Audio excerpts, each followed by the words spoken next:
Good morning, good afternoon, good evening. Welcome along to the Rolling Cup podcast. I am your host, the amazing Sniper Beef. How are we all doing? Mass, how are you? Amazing, absolutely amazing. Thank you. And Amazing. Yeah, Mass and I did a bit of Pokemon hunting this morning. We went and got some Pokemon cards. Devastate, how are you today? I am very well, thank you, Beefy. Did you have any Jolly good. luck on your Pokemon hunts? Um, I didn't get any amazing. I didn't get any of the SIRs or the chase cards, but I got a few hits. But we got a lot of boxes of ETBs. So yeah, we bought a lot of cards. What the hell does that even mean? So this is an ETB, an What does elite that trainer mean? box. Oh, Elite Elite Trainer trainer box. box. So basically, you get a bunch of cards, you get a bunch of stuff to play in it, play the game with. But I'm not really one for playing it. I'm more about collecting the cards and finding the good ones. But let's crack on with the most important news of the hour. As of recording today, 28th of March, we are 100 days away from the gaming. 100 days till this year's Rolling Cup begins. As of when this goes out tomorrow on the 29th of March, we're 99 days away. So, Double I digits. Double yeah, double digits. digits. Like last year when I did the 100-day countdown, that 100 days flew by. It absolutely flew by, and the link up will be here sooner than you can imagine. So, yes, we are very, very excited here.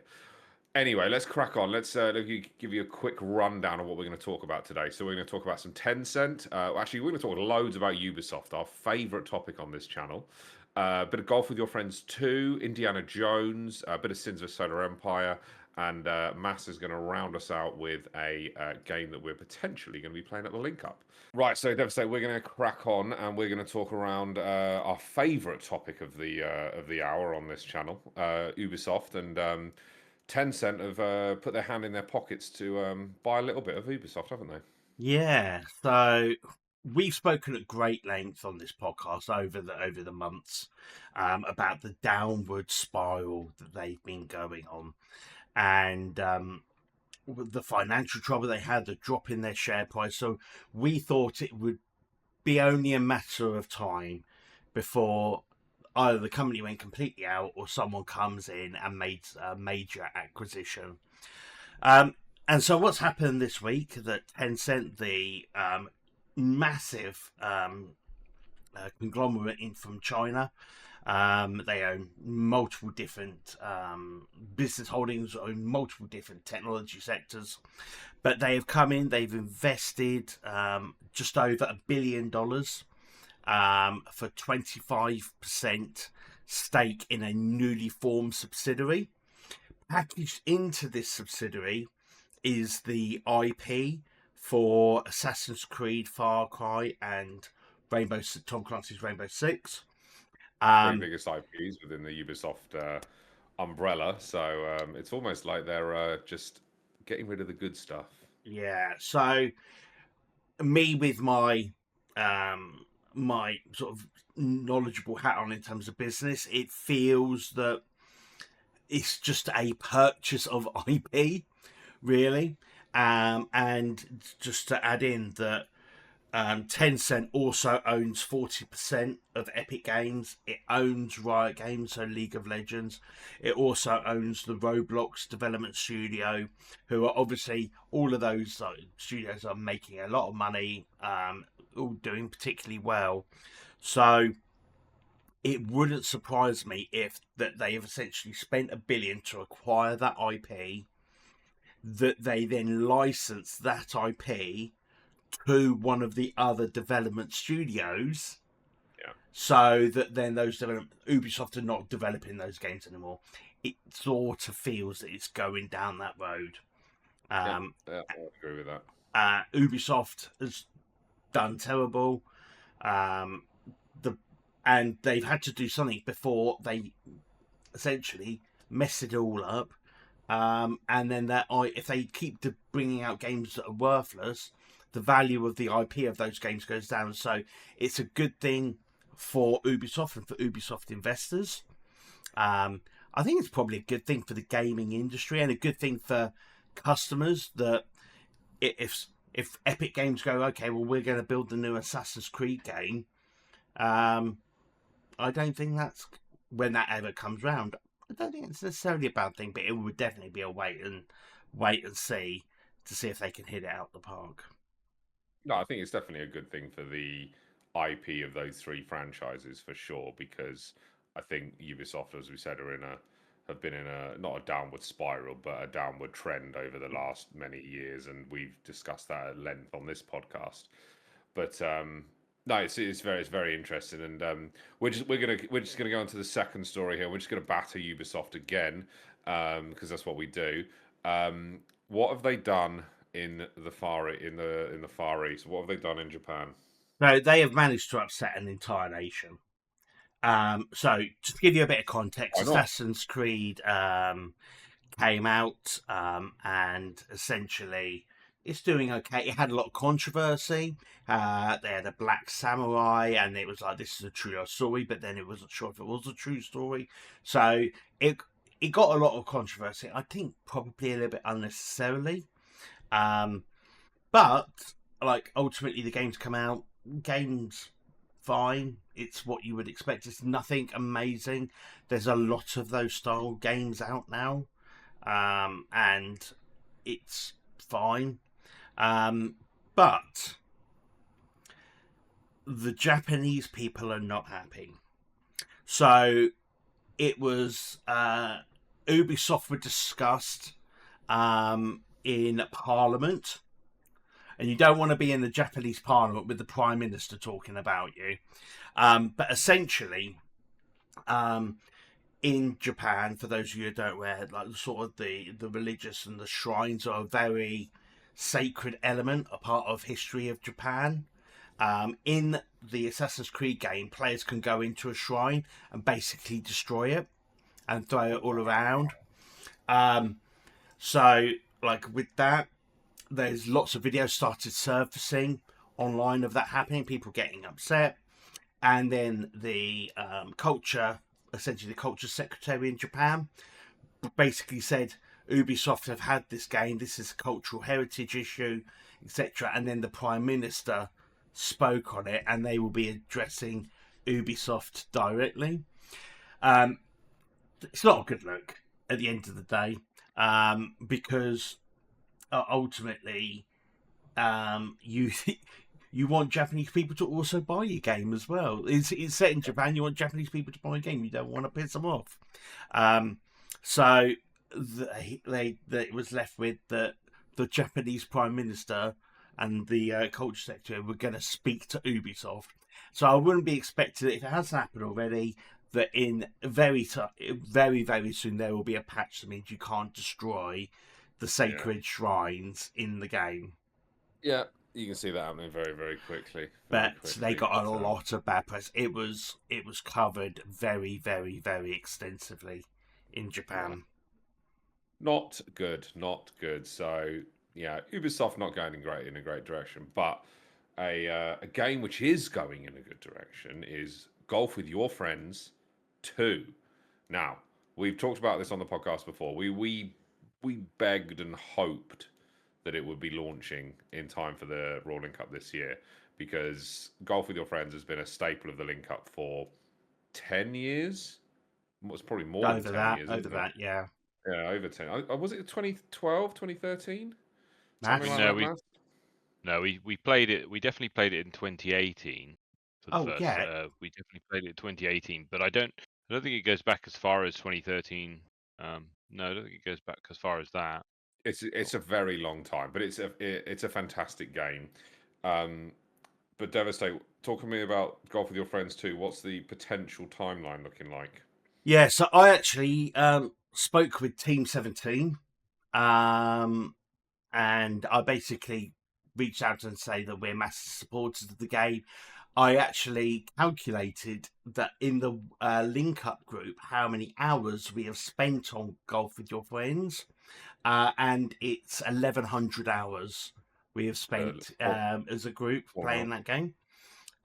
So I basically, like, we were having a conversation, and I was like, look, it'd be great to either try and get some early access or maybe some like promo codes, or can you even give me like a release date, like, because you haven't spoken about it anyway. So they were like very grateful for the support that we had given Team 17 over the years. We constantly shout them out. However, the game will not be ready before the 5th of July. Will it be in alpha, beta testing? Anything before that, or just like nothing It's at not all? going to be in a playable enough state. Oh, So I was gutted. Hopefully, we can do some work with them when it is in a playable state. But there, we've got some open lines of communication with them. So fingers crossed. But it's not going to be at this year's Royal Link Up. But that's good. as soon as we've got something that we can share, we will probably later on in the year do some dedicated streams and dedicated content around Yeah, because it. we even if it's in alpha or beta, I remember when it first came out, the original game, how like you just get stuck somewhere and you just have to just sit there and you'd get a 14 because you couldn't move because you were stuck in part of the environment. So no, we've all been there. Very good game. Absolutely, we all absolutely love it. So yes, we would love it if we could work with them closely on that game for sure. And the only other thing I would say was the original game was in early access on Steam for basic. It only came out of early access 2 years ago, and we played it for 7-8 years while it was in early access. It comes out of early access, and 2 years later, they go, "Oh, we're bringing out golf with your friends too." So Yeah. hopefully, this is a full release game and not an early access game. But the game does get a lot of love, and it's got a great cult following around the world. Indeed, indeed. Right, and now moving on. Mass, talk to us about Indiana Jones. What's happening there? Yeah, so Indiana Jones has a release date for the Indiana Jones and the Great Circle game for the PS5. It's going to be available on April the 17th for digital pre-orders. So, and standard and premium editions will be available on the PlayStation Store. That's good. Nice. That's only a few weeks away, isn't it? Yeah. Well, I played the game. It was great. I really enjoyed it. But one of the people I knew who would enjoy playing the game is Ace, but he doesn't have an Xbox. So he has, if it's coming to PlayStation, for him, I think it's a slam dunk. I think he'd really enjoy playing the game. Yep, 100%, 100%. And moving on to one of our favourite games of the Rolling Cup, Sins of a Solar Empire 2, Path to Power. The new is it a DLC? Yes, a new DLC is now out, but it looks like it's single player only for this DLC at the moment. Am I right there? Yeah, so essentially what it is, there's two things. So you've got the new DLC, which is I think it's £11, 11.99 in the UK. Which predominantly it's more of there's 10, I think it's 10 custom like new maps with custom challenges that have come out.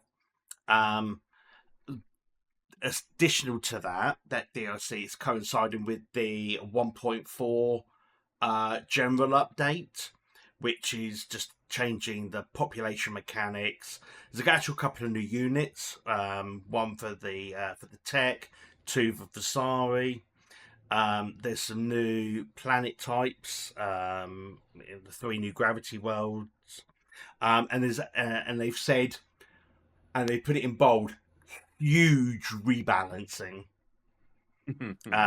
So, and everything from research costs to unit durability and way more. So that's come out. That's out literally now. I will be giving that a go in the early point of next week to do some testing on it. But yes, the majority of the DLC is for single player, which really surprised me. But as someone who I generally play it single player anyway, I've played now probably the majority of all of the maps. Oh, wow. Yeah, so I went on a rampage of basically trying to do a map a day. Yeah.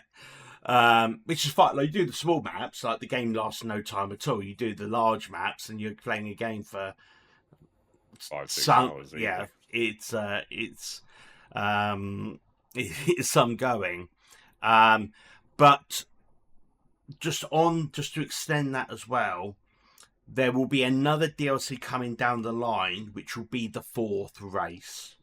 Yes, that's what we need. That's Yeah. the DLC that we've been searching for. Yeah. For many years. And something like has been found Yes. on that one. That will definitely be fascinating. So that will be the big one that really moves the needle. So at the moment, like we had the game, I had the game that came out. I had super early access, and there was a big fundamental change to the game from early access to full release. Like a lot of the mechanics completely changed. Then we've gone like with this tiny sort of update. I think that it'll probably be version 2 update when they release the DLC for the 4th race. So I would say that is probably going to come towards the end of the year. It wouldn't surprise me if it's that far away. Yeah, that makes sense. But yeah, game we're definitely going to be playing a lot of at the link up. Right, Yes. and moving on to our final piece of this week's podcast and our regular feature within the podcast. Mass is going to take us through a game that we're possibly and potentially going to be playing, which is either recommended by you, the viewers, or one that we've come across ourselves, and we're going to talk about it now. Mass, over to you. Yes, thank you to Devastate for this week's potential game that we may play at this year's Royal Link. It's Neighbours Suburban Warfare. The developer is Invisible Walls, publisher Invisible Walls and Amplifier Studios. So it's a first-person shooter. It's on Steam. It is coming soon to early access, which is actually the 17th of April, so it's only a few weeks away now. It looks absolutely ridiculous. It looks absolutely, crazy. Take the fight to your pesky neighbors in a mayhem-filled, team-based online co-op battle.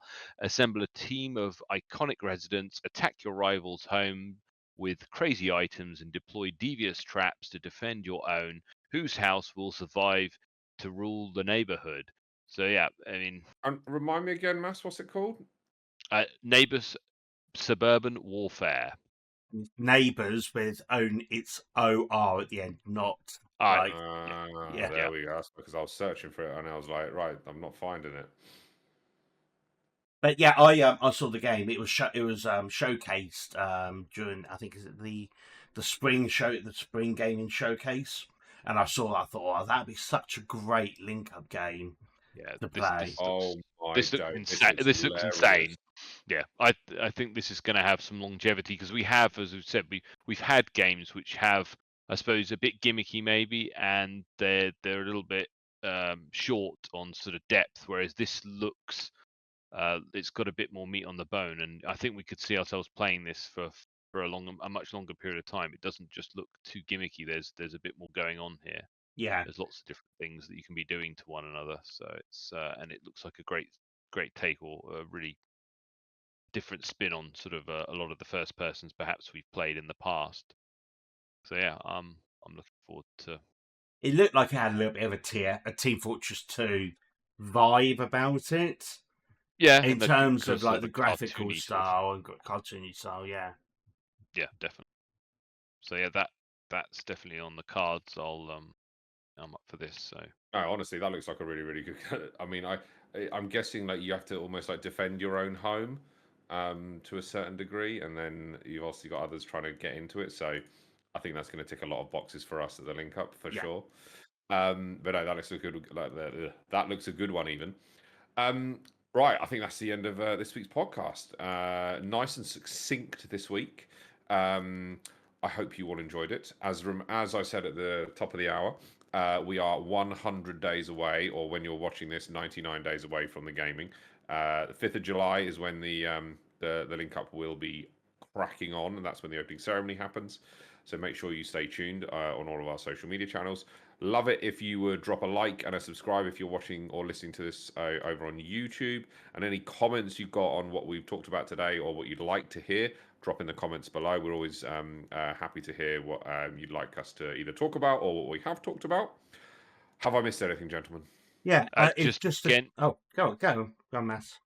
Again, anyone out there, if you've got any LAN gaming recommendations that we haven't found or spotted or spoken of before that we may not have seen, first person, RTS, or anything, any multiplayer games, please do give us some feedback in the comments so we can check them out. And they can be potentials for us to play at the link this year. Yeah, definitely. And I was just going to quickly add that drop us some feedback in the comments. If you like this new shorter style, we generally go on for about 40 minutes. This is a much more succinct, much shorter show.